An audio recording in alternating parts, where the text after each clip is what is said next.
niya sa akin. Uy, joke lang yun. Huwag mong seryosohin yun. Kunwari ay dinaan ko na lamang sa biro yon pagkatapos kong matauhan. Napaisip ako dun ha, subukan ko kayang ligawan kaya kita.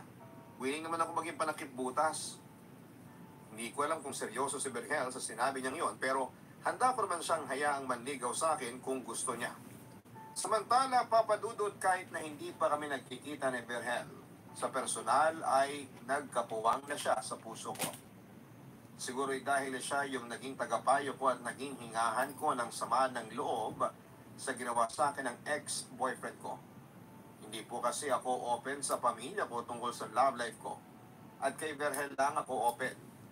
Sinabi ko po sa kanya lahat-lahat tungkol sa ex-boyfriend ko. Pero dahil nga po sa nalaman ko na may anak na siya, at hindi pa naman siya totally hiwalay sa ina ng mga anak niya, ay nagdalawang isip ako kung tatanggapin ko ba siya sa pagkagusto niya sa akin o hindi. Pinili ko munang pigilan ang nararamdaman ko at inobserbahan ko muna siya kung totoo ba ang mga sinasabi niya sa akin na hindi na niya mahal ang kanyang ex-girlfriend. Ngunit nabalitaan ko na madalas ang pagkikita ni Berhel at nung ex-girlfriend niya.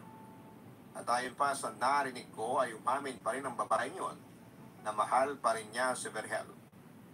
Dahil doon ay nakaramdam ako ng panghihina lalo na kinukumpirma yon ng obserbasyon ko na tila may gusto pa rin si Berhel sa ex-girlfriend niya kung babasehin ang closeness nilang dalawa. Papadudod simula noon ay pinigilan ko ng mahulog ng tuluyan ang puso ko sa lalaking yon. Kaya nag-decide na lamang akong gumawa ng kasinungalingan. Well, masaya ako ngayon. Kunwari, sabi ko sa kanya nang minsang mag-usap ulit kami sa video call. Ganon?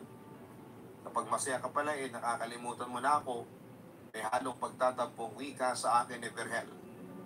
Ilang linggo ko rin siyang hindi kinausap dahil nga sa pinigilan ko ang aking sarili na ma-in-love sa kanya. Teka, don't tell me nagtatampo ka. Patay mali siya kung tanong sa kanya. Akala ko ba friends tayo? Bakit kinalimutan mo ako? Alam mo, sa 2 linggo mong offline nalungkot ako.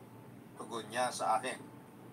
Iniiwasan mo yata ako Agad naman akong sumagot sa kanya para pabulaanan yon. Iniiwasan? Hindi kita iniiwasan at saka isipin mo, ano naman ang dahilan ko para iwasan kita? Kunwari ay sabi ko sa kanya, pero ang totoo, iniiwasan ko nga siya. Namiss kita. Wika ni Berhel pagkatapos ay nagpasya siyang ibahin ang usapan.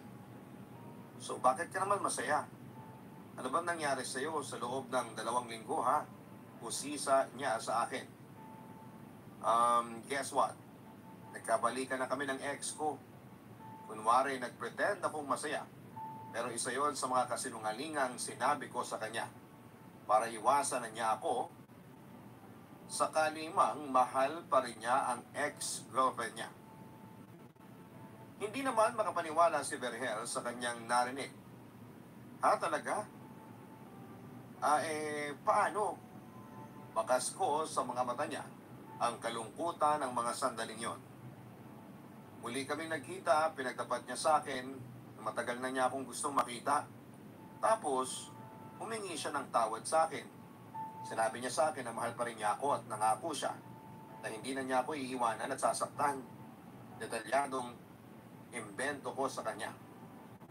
At nakipagbalikan ka naman sa kanya kaagad.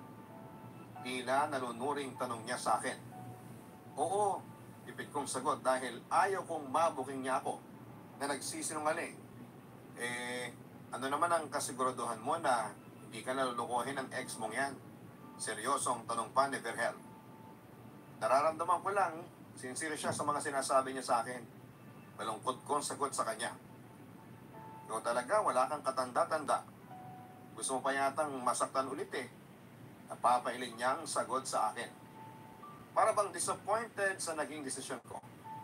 Wala akong masabi. Kahit na tutulak ko sa naging desisyon mo, wala akong magagawa. Buhay mo yan Besides, chatmate mo lang naman ako. Basta